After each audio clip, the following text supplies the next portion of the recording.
Seguimos com o Sindicato na TV. Está chegando a hora de declarar o Imposto Territorial Rural. E para tirar as dúvidas dos produtores, vamos mostrar uma entrevista feita pela coordenadora de arrecadação da CNA, Eliane Brozovski, com o advogado José Luiz Riquetti, especialista em municipalização do ITR. Bom dia a todos aí do canal do produtor. Hoje eu estou aqui com o Dr. José Luiz Riquetti, da Federação da Agricultura e Pecuária do Mato Grosso do Sul. Ele fez um estudo sobre a municipalização do ITR aqui no estado e foi publicado pelo Senar. Então hoje a gente vai tirar algumas dúvidas dos produtores em relação ao valor da terra nua. Bom dia, doutor Riquetti. Bom dia, Eliane. Bom dia aos produtores rurais do Brasil. O que você pode passar para os produtores em relação ao valor da terra nua que eles devem declarar no ITR? Pois é. O valor da terra nua é um conceito de grande importância na declaração de ITR. O importante é como nós chegamos a esse valor para que o produtor rural possa declarar com segurança e fazer a apuração do imposto. Bom, nos termos da Lei 939396, que rege o Imposto Territorial Rural, mesmo após o processo de municipalização da fiscalização, o valor da terra nua é apurado com base no valor venal ou valor de mercado do imóvel, abatidas as instalações, ou seja, galpões, silos, mangueiros, açudes, instalações elétricas, fábricas de ração, etc. E as culturas, sejam elas as pastagens cultivadas ou permanentes e as florestas plantadas. Então, para encontrar o valor da terra nua, nós vamos ter que pegar o valor de mercado do imóvel em 1º de janeiro do respectivo exercício, fazer a apuração de quanto valem as benfeitorias que estão instaladas sobre o imóvel e quanto valem as culturas, as pastagens cultivadas e as florestas plantadas. Então é um cálculo, valor do mercado, abatidas as instalações e as culturas, conforme está na Lei 9393. Esse valor de terra nua por conta do convênio que os municípios firmaram com a Receita, eles precisam informar um valor à Receita Federal do Brasil até o dia 30 de julho de cada ano, relativamente ao valor da terra nua que vigoraria no município. De fato, todo o município ele é regionalizado em relação aos valores, ou seja, em todo o município não é o mesmo o valor de mercado do imóvel, como também não vai ser o mesmo o valor da terra nua. Então, os municípios, atendendo a uma das obrigações decorrentes do convênio com a Receita, eles informam até 30 de julho de cada ano os valores que eles entendem adequados, corretos, para o valor da terra nua dentro do território municipal. Geralmente, pelo que eu tenho observado aqui no Mato Grosso do Sul, os municípios têm informado 4, 5 ou 6 valores, conforme são as regiões que são dividido o município. Todavia, por uma dificuldade do software da Receita Federal, que faz esse armazenamento dos valores, só é lançado um valor, ou seja, o município informa 4, 5 ou 6, conforme as regiões, e é lançada a média desses valores no site da Receita. Esse valor é o que vai constar no SIPT, que é o Sistema de Preços de Terra da Receita, vai servir de balizamento para determinar quais são os imóveis que vão ser fiscalizados com base nas declarações de ITR que o contribuinte apresentar.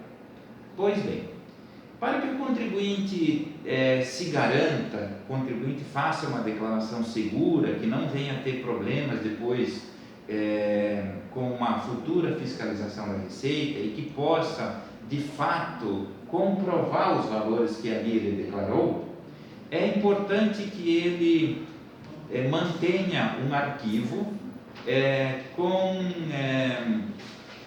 valores de mercado dos imóveis da região, que ele mantenha um arquivo ou informações sobre custo de reprodução de armazéns, galpões, silos, fábricas de rações, açudes, todas esses custos que são empregados na instalação das benfeitorias sobre o imóvel.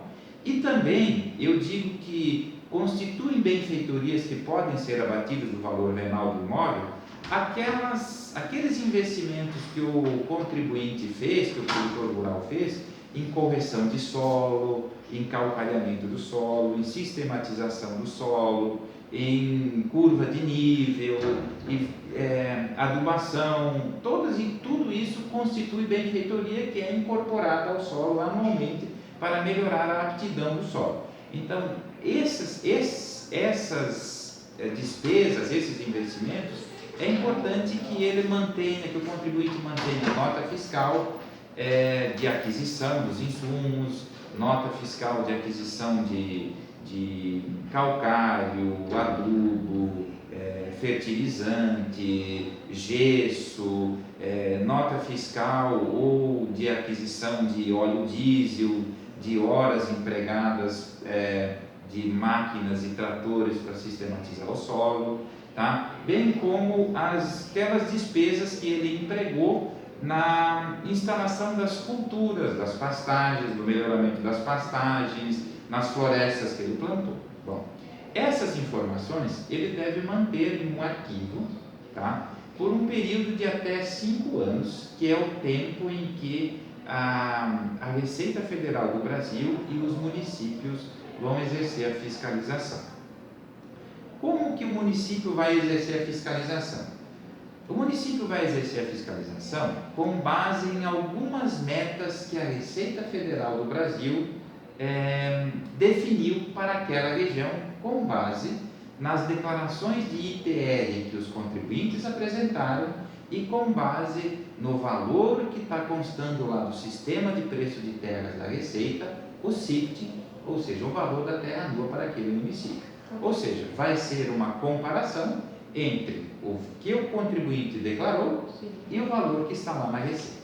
Ok.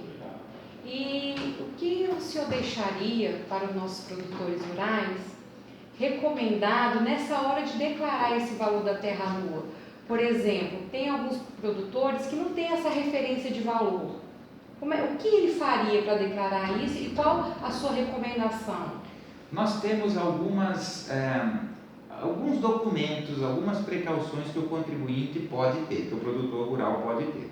Se ele não tem essa referência de valor, ele poderia consultar o município, ver quais são os valores que o município informou à Receita Federal para aquele exercício e manter esse documento como uma forma de prova dos valores que ele inseriu na sua declaração de ITR. Esse é um. Ele pode ter uma outra forma de garantir, de provar que aquele valor está correto, com uma avaliação feita pelas exatorias estaduais ou pela Emater. Ou também, se ele não tiver essa documentação, ele pode contratar a confecção de um laudo agronômico com base na NBR 14653 da ABNT e que lá faz a explicação de como se faz, como ele chega a esse valor. Bom, além disso, eu digo que seria importante que ele guardasse as notas fiscais dos insumos que ele comprou e adquiriu para a utilização na propriedade, fertilizantes, adubos, calcário, gesso e coisa e tal, e também eventuais documentos que possam demonstrar que houve uma perda total de safra. Por exemplo, notícias de jornal sobre um vendaval, sobre uma enchente, coisas desse gênero. Na cartilha, no estudo que eu fiz e publiquei, tem um capítulo específico, um item específico que fala de algumas recomendações que podem auxiliar o produtor rural na hora de preparar a sua declaração e na hora de guardar os documentos para fazer a prova disso. Esse estudo ele está publicado no site do nosso escritório, que é www.jlradvocacia.com.br. Vai ter uma aba lá no site que se chama Artigos e Publicações e vai se encontrar Municipalização da Fiscalização do ITR. Os senhores, eu penso que nesse estudo que eu fiz, eu pude esclarecer vários assuntos, várias dúvidas que podem ajudar o produtor rural na hora de confeccionar e entregar a declaração de ITR.